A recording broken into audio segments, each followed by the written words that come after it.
Right, year 8. So, the next booklet that you'll be moving on to is one that takes place from 1848 right the way through to the First World War. So what the ideas that you're going to be shown and learning about are the big ideas that have shaped the modern world, not only that some of you will be studying at GCSE, but also some of the ideas that continue to shape our world today. So our starting point for this booklet are the revolutions of 1848. Now, I doubt very much if any of you have even ever heard of these. They're quite sort of a niche, but incredibly important and influential part of Europe's history. So, this is Europe in 1847. As you can see, the outline of the continent is still exactly the same as it would be in geography. However, the makeup of the states within the continent of Europe are vastly different. Britain, for example, includes Ireland as well, and that would certainly not be the case today. But if you glance over to Central Europe, it is a complete mishmash of different states, of different cultures.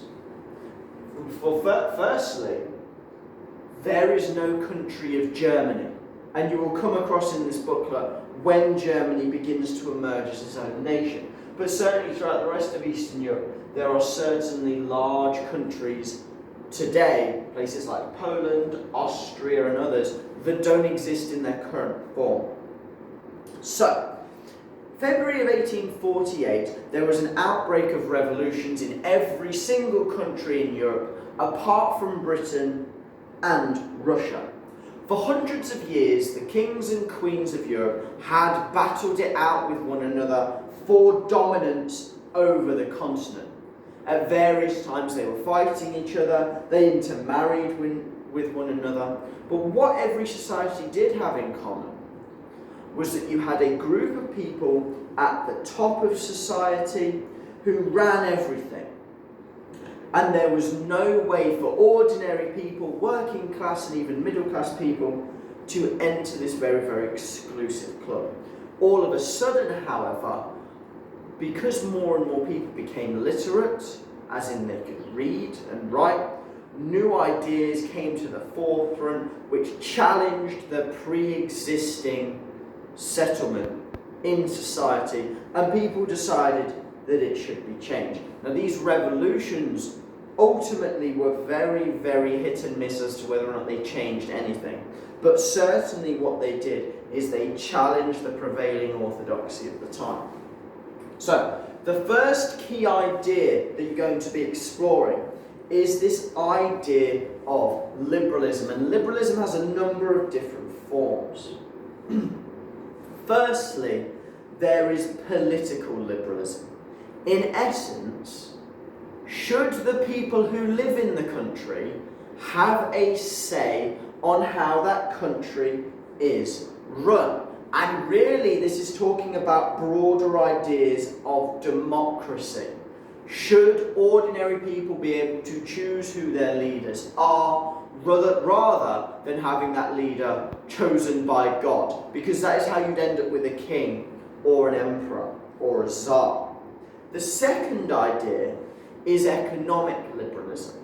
How easy should it be for someone to set up a business and for that business to become successful? Should the government be able to tax them unreasonably? Should the business be able to be taken over by the government if they don't like it, and so on? So these are the two ideas that form liberalism as a whole. So you've got political liberalism to do with democracy, economic liberalism to do with how a person is able to earn a living. The second idea is one of communism. Now, to be working class in the 1840s was a truly dire existence. The jobs were very hard, you worked incredibly long hours, you didn't earn large amounts of money, you lived in squalid slum conditions. You had lots and lots of children, many of them would die in childbirth. It was truly horrific. However, two thinkers in Britain, although they weren't native to Britain, certainly Karl Marx wasn't, formulated the idea of communism. What if, they said, that society was run not for the interests of the aristocracy, of the kings and queens of business owners, but what if society was shaped to benefit the working classes? Could they rise to the top of society? Communists wanted to make the world a more equal place. They didn't want lots and lots of very, very wealthy people controlling all of the money. They wanted society to be, the wealth within society to be evenly distributed. And they did not want those with wealth and power to be in charge. Now, Karl Marx wrote a very, very short booklet called The Communist Manifesto, which outlined in very simple and easy to understand language what his goals were. And he had this simple idea that the workers of the world, whether they were English, German, Russian, whatever they may be, all had one thing in common, and that was that they were oppressed. And if you could get them all together, they could rise up, they could overthrow the current regime, the aristocrats and the monarchy and so on, and create a world for the benefit of workers rather than for the benefit of the wealthy. So those are the two key ideas that begin to take shape. Some people, particularly the middle classes, were more influenced by liberalism. The working classes were more influenced by the communist ideas. So those are the two ideas that people begin to wrestle with and to try and understand. So as mentioned before, these revolutions don't take place in Britain. So instead we have to focus on other countries, and we will focus on two, and those are France and Germany. And I use Germany as a catch-all because Germany isn't one country yet, although it will be within sort of 25 years. So, what happened in France? As more and more people began to work in factories, peasants who lived in the countryside left the countryside to come to the cities for a better job, a better chance at life, and so on. But what they found when they got there is that their life was no better. They lived in squalid conditions. They didn't get paid very much.